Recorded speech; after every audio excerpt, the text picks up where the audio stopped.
two court decisions in California delivered a near-fatal blow to one of the worst laws that has ever been passed, the California law known as AB 5, that destroyed the livelihoods of countless people, wiping out hundreds of professions in our state.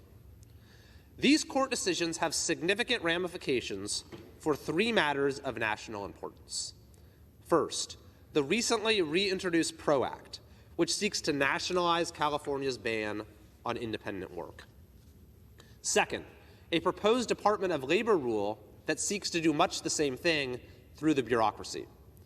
And third, the upcoming confirmation hearings for President Biden's nominee for Secretary of Labor, Julie Su, who as California's Labor Secretary was an architect and lead enforcer of AB 5.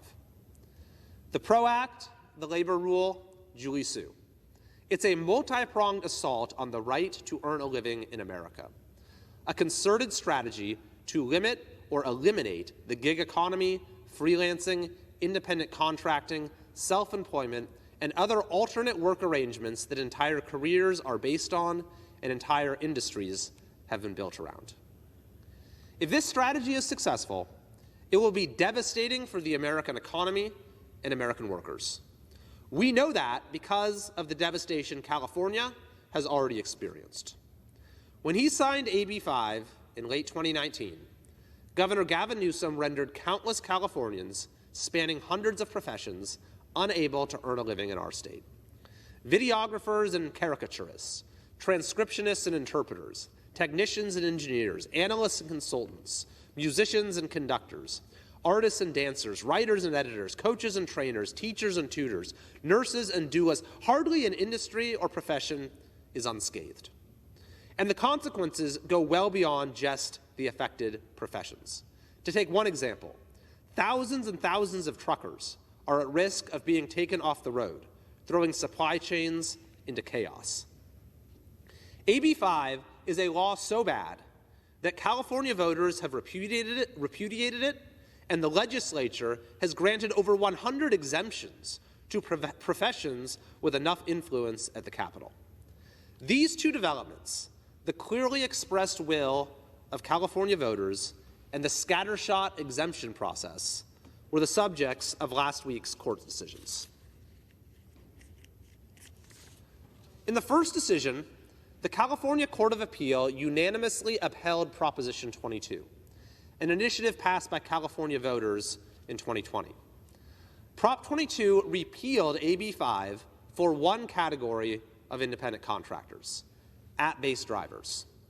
Uber, to take one example, was going to have to terminate up to 80% of its drivers because of AB 5 and nearly had to stop operating in our state altogether. Their drivers, who prized the flexibility of being able to simply switch on the app whenever they want to work, were appalled at the prospect of being assigned to fixed shifts, minimum hour requirements, and more if they were able to drive at all.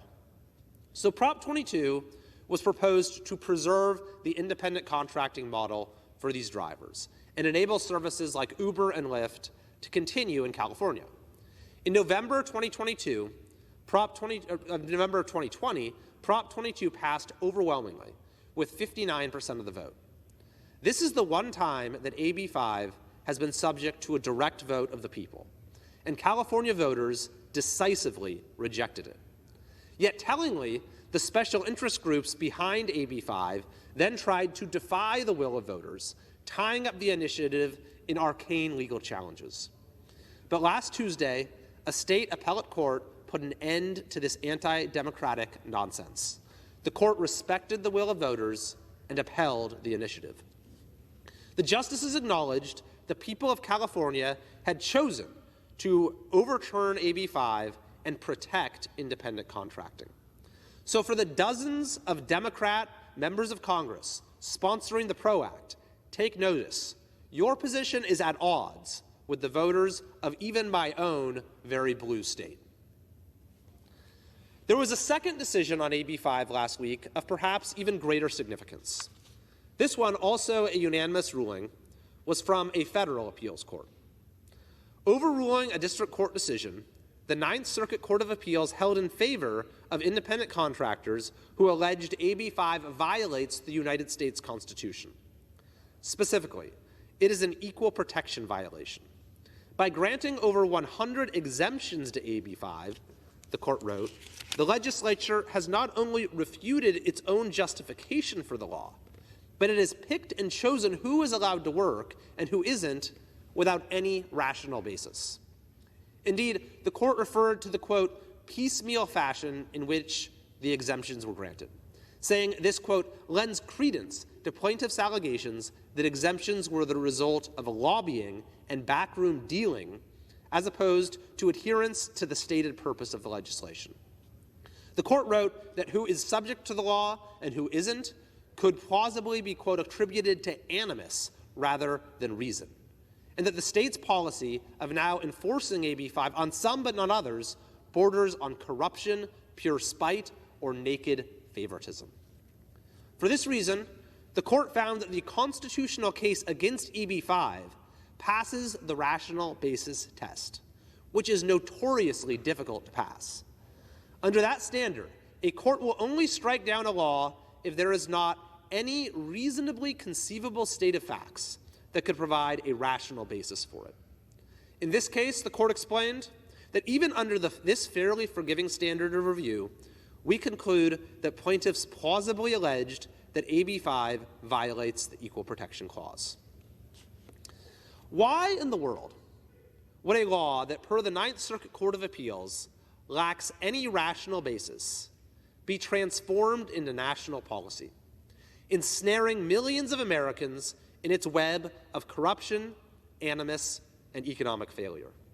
Why would we take a law so bad that legislatures felt the need to unconstitutionally award 100 exemptions to their friends and say this is our model for the American workforce? There is no good reason at all. No good reason why a law that the voters of Deep Blue California rejected should be the template for national labor relations, as the PRO Act seeks to do.